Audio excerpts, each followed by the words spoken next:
everyone! Welcome back to my channel. Today, i-share ko sa inyo yung top financial mistakes that I made as a student, as a fresh grad, and as an entrepreneur.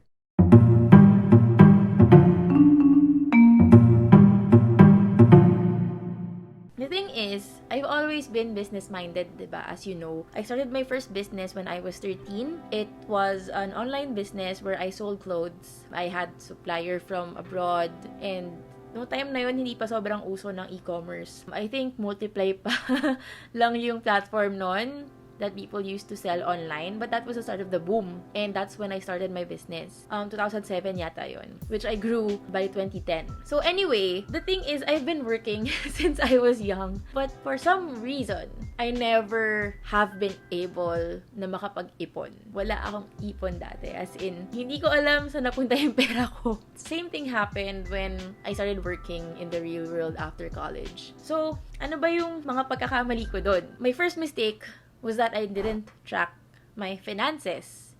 Wala akong sistema. Nung nag-start ako ng business, ang ginawa ko, okay, pasok pera, labas pera, that's it. Kung ano yung matanda, sige, nandyan lang yun. And then, I would go shopping. That was a big no-no. If you're doing a business, paikutin mo dapat yung pera.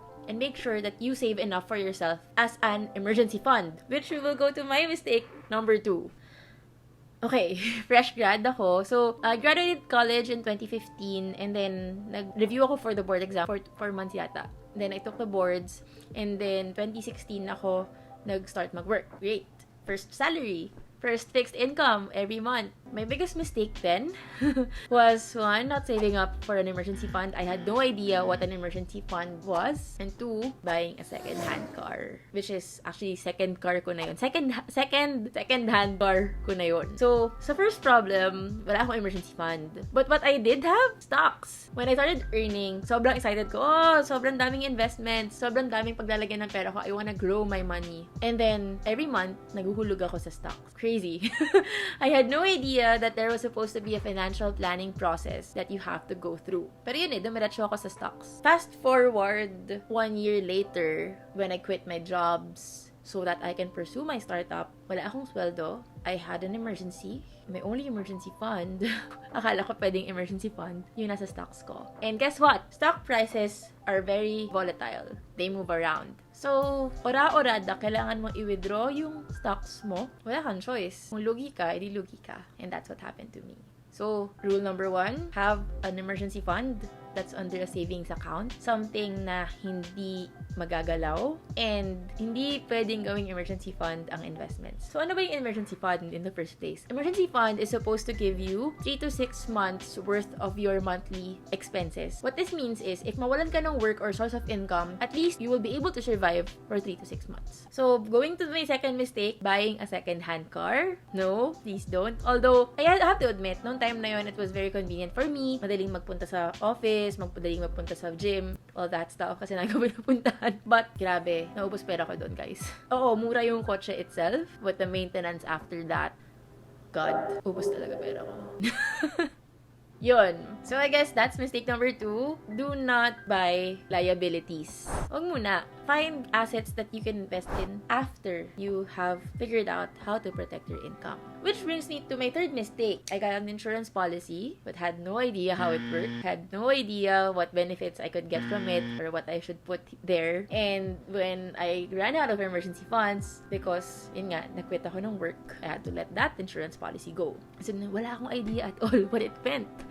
Akala ko lang, okay, bayad ka every quarter ng ganitong amount, and then when you're 65, you'll get this amount. Turns out, the plan that I got was for retirement. Pero hindi ko alam na there's such a thing as an insurance policy pala that will give you benefits when you get critically ill. That was my biggest mistake. Kasi sana, na-maximize ko yung advantage ko noon when I was younger. Kasi pag mas bata ka, mas mura yung insurance policy eh. So, dun ako isa sa mga pinaka nanghihinayang ako. And right now, it's hard for me to apply for one because of my condition. Pero, for the benefit of those who are not familiar, a critical illness insurance is not the same as an HMO. HMO kasi, or yung mga health card that are usually provided by the companies, they pay the hospital bills directly to the hospital. Kung magkano yung bill, yun lang yung babayaran nila. So, wala kang ilalabas na bulsa mo. When you get a critical illness insurance, the benefit amount can go as high up to 10 million pesos. This means na if nagkaroon ka ng critical illness, kagaya ng cancer, heart attack, stroke, o kung ano man yan, you will get 10 million pesos. Or kung ano man yung amount ng benefit mo, you will get it in cash.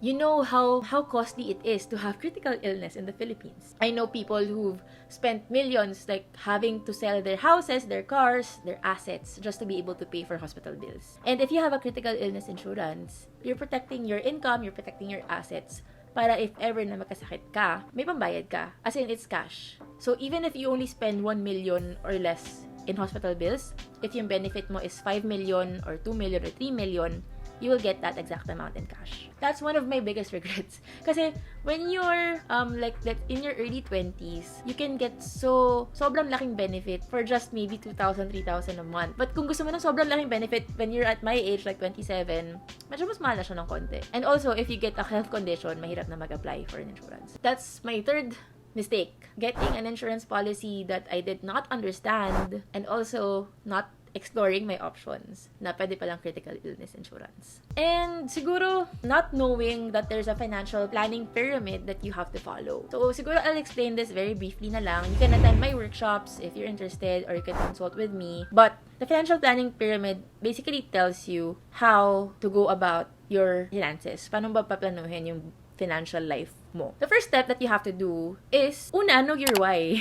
Know why you're doing this, why you wanna be financially free. Ano ba yung goals mo? Where do you wanna go? Why do you wanna get there? Number 2, how are you earning your income right now? How many income sources do you have? How are you budgeting your money? You have to make sure that your income sources are enough. You should have more than one source of income always. Kasi the risk is too high if isa lang yung source of income mo. Lalo na if you're a breadwinner. Thankfully, I'm not. But yun. And also, budgeting your money properly is very important. One of my previous vlogs, I talked about the 6 jars system. You can follow that when you budget your money. Third step naman, you have to make sure that you protect your income. Why? Okay, sige, mag-iipon ka nga. Tapos, kung may emergency, may masamang nangyari, how are you gonna pay for it? Eh di maubos din yung foundation na binuild mo. So, di ba, pag pupunta ka sa gera or makikipagsapalaran ka, you first have to protect yourself. How are you going to fight if you're not protected? So, what are the tools that you can use to protect your income? So, one is, of course, yung sinasabi ko kanina, emergency fund. It has to be in somewhere easily accessible for you. It has to be liquid. When you say liquid, it's something that you can use agad to pay for other bills or expenses. Another tool that you can use, of course, is insurance. Maraming different kinds of insurance. There's life insurance, health insurance, critical illness, accident, property, car insurance, pet insurance. As much as possible, you have to get all of that. Kung may car ka, you should definitely have a car insurance, diba? Kung may bahay ka, home insurance. Kung may buhay ka, then get a life insurance. As for us, like for us na hindi naman breadwinners, we often think na hindi kailangan ng life insurance kasi wala namang maapektuhan if something happens to us, if we pass away. Wala namang effect sa finances ng family members natin. For some of us na hindi breadwinners ha. But we don't realize na if we get critically ill, if we get cancer, if we get heart attack or stroke, which is, by the way, a very common thing happening now among the younger generation, where are we gonna get it? Wala pa tayong ipon. Kung maglalagay tayo sa investments, hindi natin alam kung pag nangyari yun, malaki na ba yung investment natin. And do you really want na yung in-invest mo at yung businesses mo, yung kinita mo sa businesses mo, rather, would be used to pay for hospital bills? So yun, I would suggest to avail and protect yourself with a life insurance with critical illness benefits. When I meet my clients, yun talaga yung pinakaunang sinasuggest ko. Hindi ko kaya i-recommend na wag kumuha. I would always recommend it. Step number 4, ayan na, ito na yung favorite part ng karamihan. Growing your income, growing your wealth. That's where investing comes in. So, may 2 types of investing then. There's low risk and there's high risk. Of course, bago ka mag-jump sa high risk investments like stocks, you have to go through muna the low risk ones just to get yourself familiarized with how it works. So, may mga mutual funds there, mga bonds, managed funds. Try to get into those first and explore how they work. You have to be comfortable kasi with risk. So, pag nag-invest ka, kailangan alamin mo ano ba yung risk appetite mo, ano ba yung level of risk that you can take. And kailangan naintindihan mo rin. So, I guess my golden rule for investing is do not invest in something that you do not understand.